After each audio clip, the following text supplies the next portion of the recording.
नमस्कार मेरे देश के और मेरे छत्तीसगढ़ प्रदेश के अभागे छात्रों, बेरोजगार शिक्षित छात्रों। गाना सुनाने का मन कर रहा है। बेवफा मैंने तेरे प्यार में क्या क्या न किया, दिल दिया दर्द लिया। यहाँ पर ये गाना गा रहे हैं टामन सिंह सोनवानी, सॉरी, उर्फ तू टॉमी। न्यूज में हेडलाइन छप रही है, मोदी ने अपना वादा पूरा किया। तो फिर बीजेपी का वादा कहाँ गया? ओम प्रकाश चौधरी का वादा किया, कहाँ गया? क्या हुआ तेरा वादा, वो कसम वो इरादा, हमारी सरकार आएगी, ये वैकेंसी निकालेंगे, बेरोजगार शिक्षित युवकों का दर्द समझेंगे, ऐसा करेंगे वैसा करेंगे। इस हमाम में सब नंगे हैं, क्या कांग्रेस, क्या बीजेपी, क्या बीजेपी। देखिए मैं आपको समझाता हूँ, ये भ्रष्टाचार कोई नई कहानी नहीं है। चाहे वो कांग्रेस का शासनकाल हो, चाहे वो रमन सिंह का शासनकाल हो। रमन सिंह के शासनकाल में ही सीपीओ की वैकेंसी निकली थी, उसमें बहुत सारे मियाँ बीबी और ये सब सेलेक्ट हुए थे, लेकिन ये सब मामला दब गया। क्यों? क्योंकि उस समय केंद्र में बीजेपी की सरकार थी। फिर आए, छत्तीसगढ़ में परिवर्तन हुआ, कका है,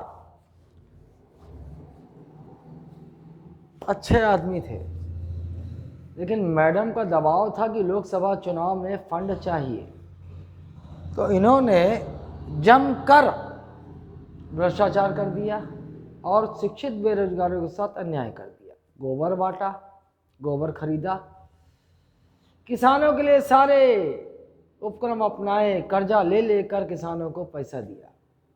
लेकिन जब शासकीय नौकरी की बात आई तो वहाँ खूब भ्रष्टाचार हुआ और वहाँ छत्तीसगढ़ के योग्य गरीब छात्रों के साथ अन्याय हो गया। भ्रष्टाचार हुआ, बिल्कुल हुआ, लेकिन हम भूल जाते हैं कि हमाम में सब नंगे हैं।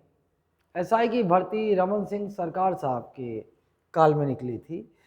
रमन सिंह सरकार ने चुनाव के आखिरी वक्त में ये वैकेंसी निकाली और खूब इनके एजेंट घूमे और 15-15 लाख इकट्ठा किया एसआई भर्ती के लिए।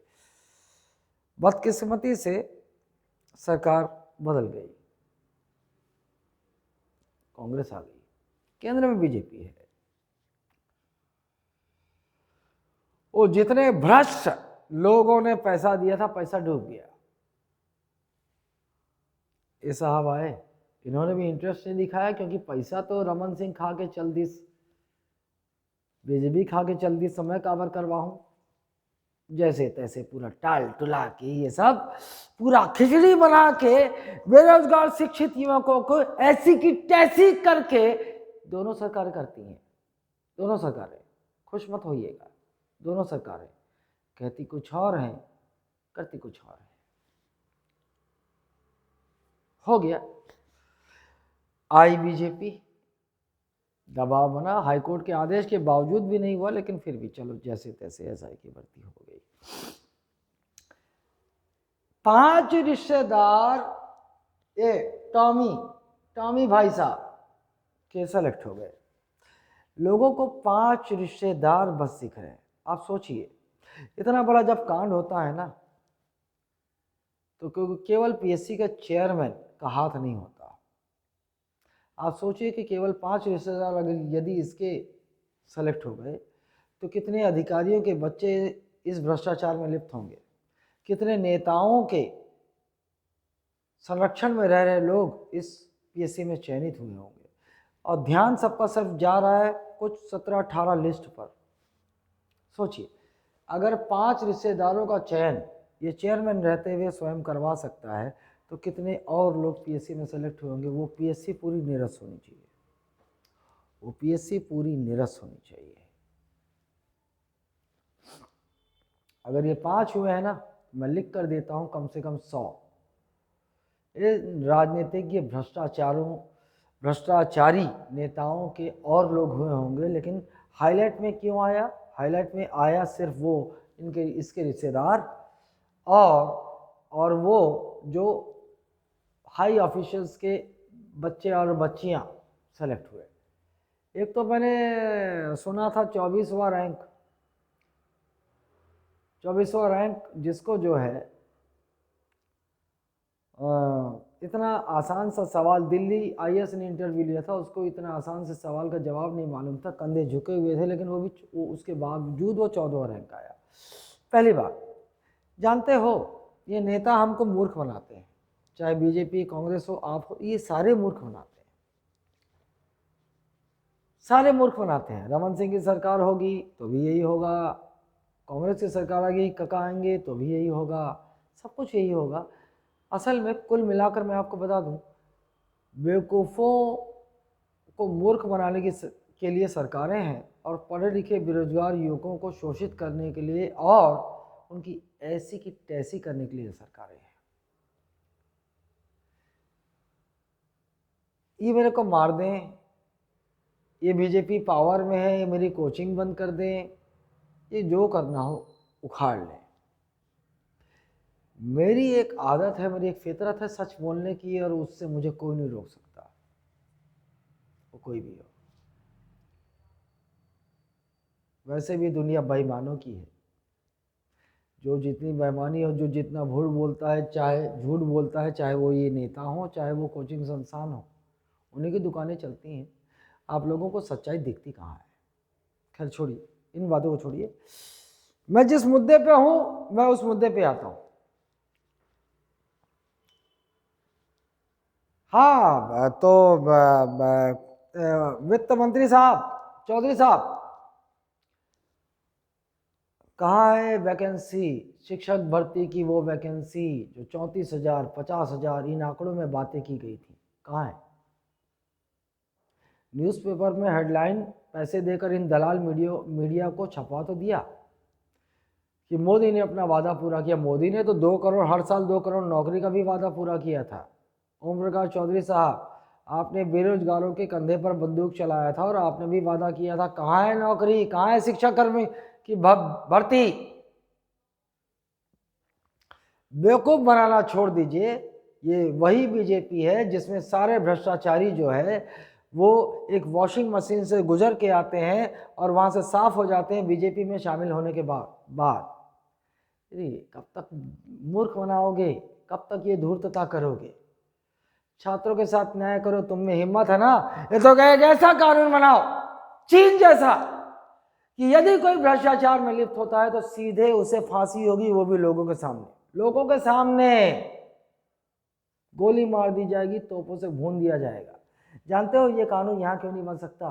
क्योंकि यहाँ आज़ादी के बाद से जो नेता यहाँ पैदा हुए हैं ना, जिन्होंने जिम्मा उठाया, जिन्होंने ठेका लिया है इस देश में शासन करने का, वो सारे भ्रष्ट हैं। क्योंकि जो ईमानदार थे, जो सज्जन थे, जो ये ठेकेदार, राजनीति के ठेकेदारों ने उनको आगे आने नहीं दिया, और कुछ तो जनता की मूर्खता ने उन्हें कभी जिताया नहीं। क्योंकि यहाँ पर जीतता वही है जो चुनाव की रात्रि में दारू बांटता है, नोट बांटता है, बिछिया बांटता है, साड़ी बांटता है, पेटीकोट बांटता है। जीतता वही है। लोकतंत्र अभिशाप है इस देश के लिए। मैं किस मुंह से ये कहूँ कि हम विश्व के सबसे बड़े लोकतंत्र, मुझे शर्म आती है। मेरे पास बुद्धि है, मैं वो धार्मिक अंधा नहीं जो धर्म का कार्ड खेल कर मुझे मूर्ख बना लोगे। तुम मूर्ख, तुम चूतिए। मैं तो बात करूँगा तर्क की, मैं तो बात करूँगा अपने देश के युवाओं की, मैं तो बात करूँगा अपने देश के बच्चों के भविष्य की।